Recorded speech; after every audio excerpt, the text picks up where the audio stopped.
蒸菜永遠係川宴嘅主角。粉葛蒸豬肉類似扣肉，不過因為粉葛嘅加入而大有不同。呢種澱粉食物能夠將肥肉中嘅油膩化解，令甜味同肉香完美中和，入口即溶。俾老人家食最適合不過。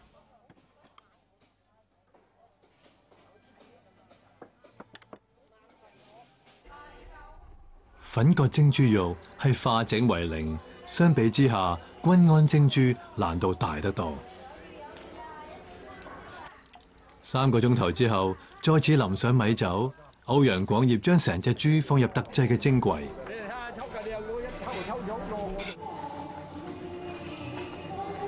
慢定點打先得。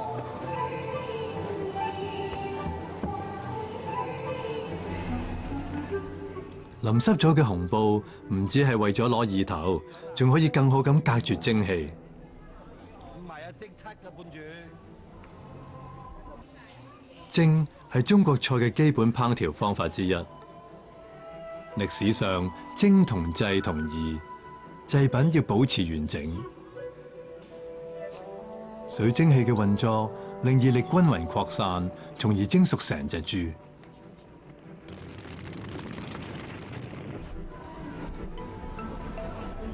差唔多。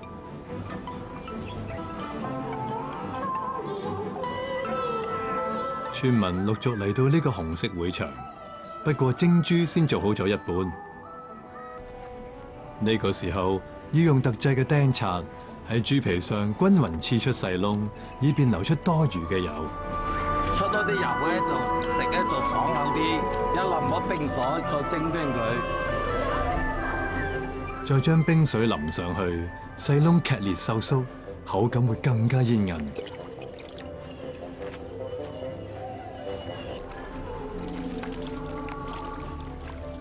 被冰水化解嘅蒸氣，將會喺跟住嘅20分鐘內重新凝聚，循環流動，令成隻豬完全熟透。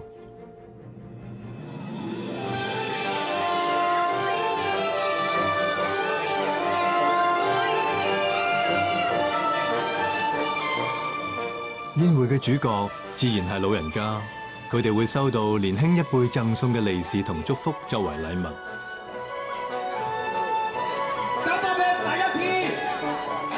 從最初嘅祭祀到今日嘅慶祝活動，咁樣嘅宴席以美食為載體，將情感聯繫起嚟。再大嘅杯，一半，跟住我我多麻辣，叫定分1半菠蘿底。嚟，菠蘿排骨。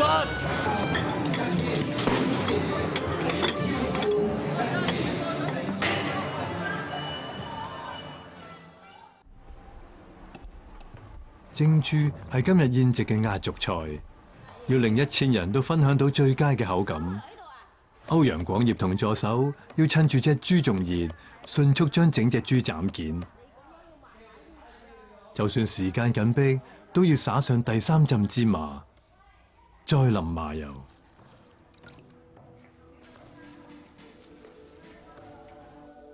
歐陽廣業已經係好有名望嘅廚師。均安人都知道佢做嘅川宴品質唔會比酒樓差。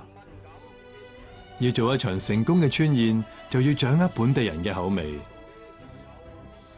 呢個就係廚房嘅秘密，美食同團聚缺一不可。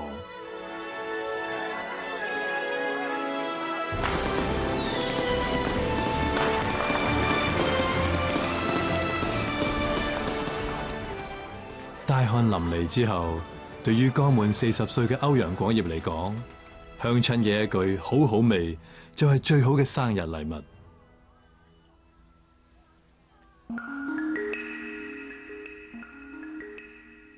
喺中國人嘅廚房，除咗製作菜肴，蒸更常用於煮糧。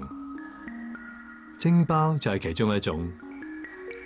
搓麵團包上各種餡料，喺蒸熟餡料嘅同時，又要保證外表完美。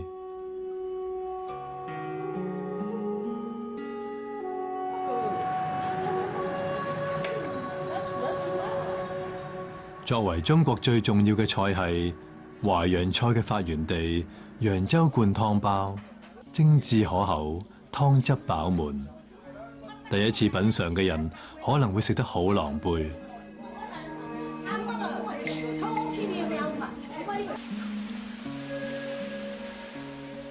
離開故鄉25年之後，72歲嘅居長龍由日本返到揚州，返到熟悉嘅野春茶社，同老友一齊再次品嚐熟悉嘅味道。早茶台上除咗蒸包之外，一定會有大燙乾絲。呢道淮揚名菜睇落好簡單，但係其實對廚師有嚴苛嘅要求。喺呢度，中國廚房嘅另一大秘密，首當其衝就係刀工。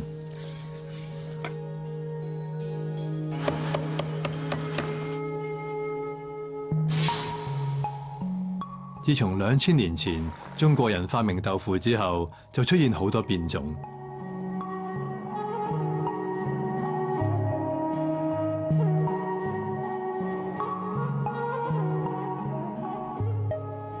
上乘嘅白乾細膩緊實，唔易斷。不過即使係咁，想將一塊白乾切成幾百條乾絲，亦絕非易事。刀法係次要，更為重要嘅係內心嘅平靜。呢個地方削到啲皮，呢啲係成日發生嘅事嚟，好平常啫，因為啲學徒未用過刀啊嘛。千百條乾絲，直到浸落水先真正散開，辟咗本身嘅苦澀味，準備迎接各種鮮味。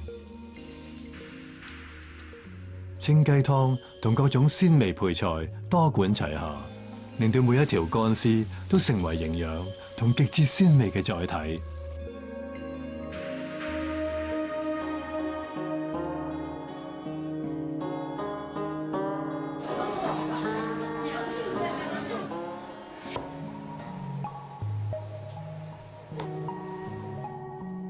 1000年前，煤開始成為廚房嘅燃料，但係由木柴時代起，中國嘅廚師就養成珍惜資源嘅習慣，所以廚師會將食材切成合適嘅形狀，以配合不同嘅烹調方法。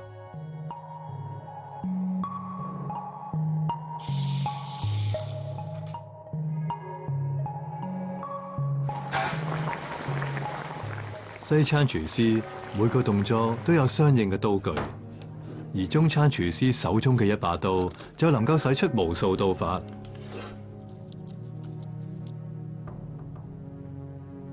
呢度葵花大斬肉，運用嘅係最常用嘅平刀法。葵花大斬肉就係俗稱嘅獅子頭。為咗獲得極致嘅鬆軟口感，廚師將五花腩切成同石榴籽大小相若嘅顆粒。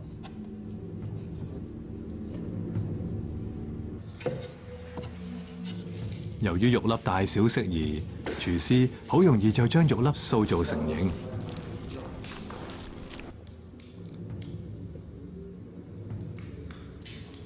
喺預先煲好嘅雞湯裏面，細火慢煮2個鐘頭，獅子頭依然能夠保持完整。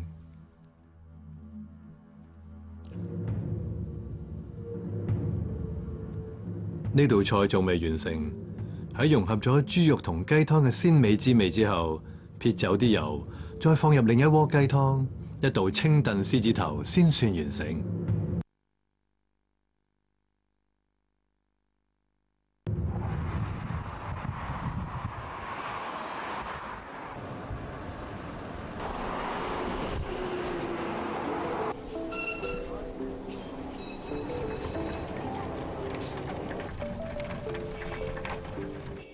每次回鄉，居長龍總係要到年輕嗰陣熟悉嘅地方行下。25年對一個城市嘅興衰流轉嚟講，只係好短暫，但對一個人嚟講，就足以釀出濃厚嘅鄉情。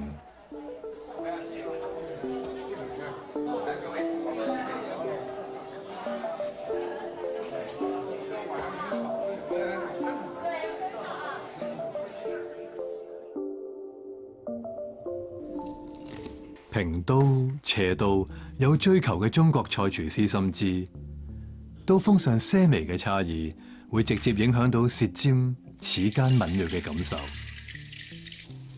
中國菜從來都唔係單純咁以食物煮得熟唔熟為標準。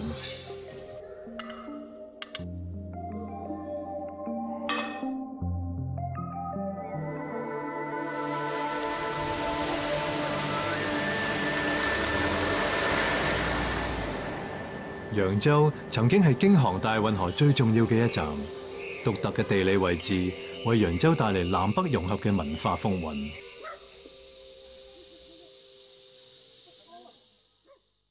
客人接唔接受到呢啲菜，呢個係一個大問題，因為睇呢啲菜單就知。我哋淮揚菜就係用湯，原汁原味嘅。身為國際級中菜名廚嘅居長龍，應淮揚菜博物館嘅邀請，返到故鄉揚州。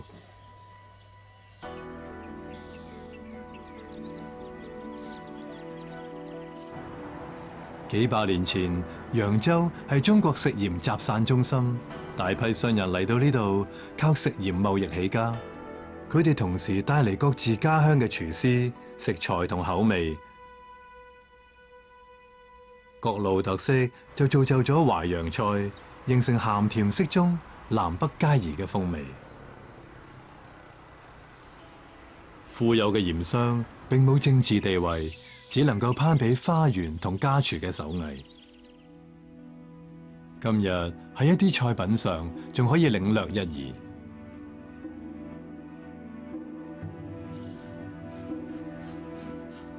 要好似切紅蘿蔔咁樣，將柔軟脆弱嘅內子豆腐切成無法粗幼，考驗嘅唔只係手眼刀嘅配合，而係要心手合一。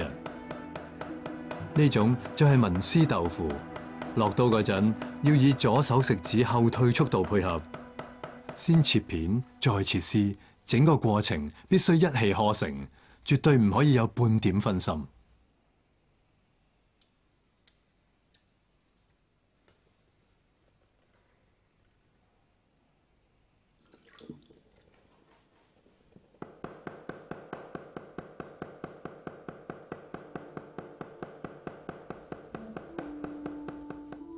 細如毛髮嘅豆腐絲被放入清水中潤開，呢種好似雲霧嘅形態，經常被形容成中國山水畫。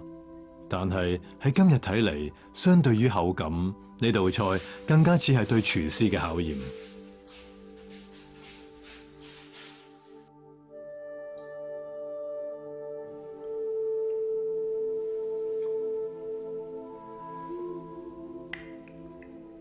19歲開始，居長龍用3年刻苦練習，將一把刀運用純熟。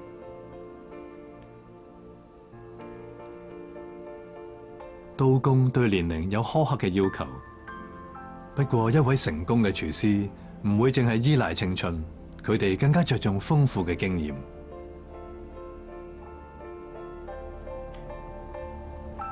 呢度鑑真素鴨用腐皮包住冬筍同香蕉，落油鑊煎。煎係介乎炸同炒之間嘅一種烹調方法。食材同鑊底之間只係隔住一層薄薄嘅油，油嘅溫度升得好快，過1分就燶，少1分就生。不過一旦掌握咗火同油嘅秘密，就會變成一個充滿趣味嘅遊戲。無論係動物類抑或係植物類油脂，中國廚師要施展技術，得心應手咁炒嘅話，就一定要落油。油溫高於水溫，可以令食材表面迅速脫水，熟透之餘，亦帶嚟焦香嘅風味同爽脆嘅口感。我哋呢啲魚要用斜刀切長一啲，唔好太短。魚尾要切得靚啲。魚尾會翹起嘅。每一日，周菜群都會着住同樣嘅廚師制服。不過佢嘅工作並唔係為顧客煮餸，而係為呢班學生授業傳道，希望將30幾年嘅經驗傳授俾佢哋。角咧就向上飛，腳就抓住咁，一定要放。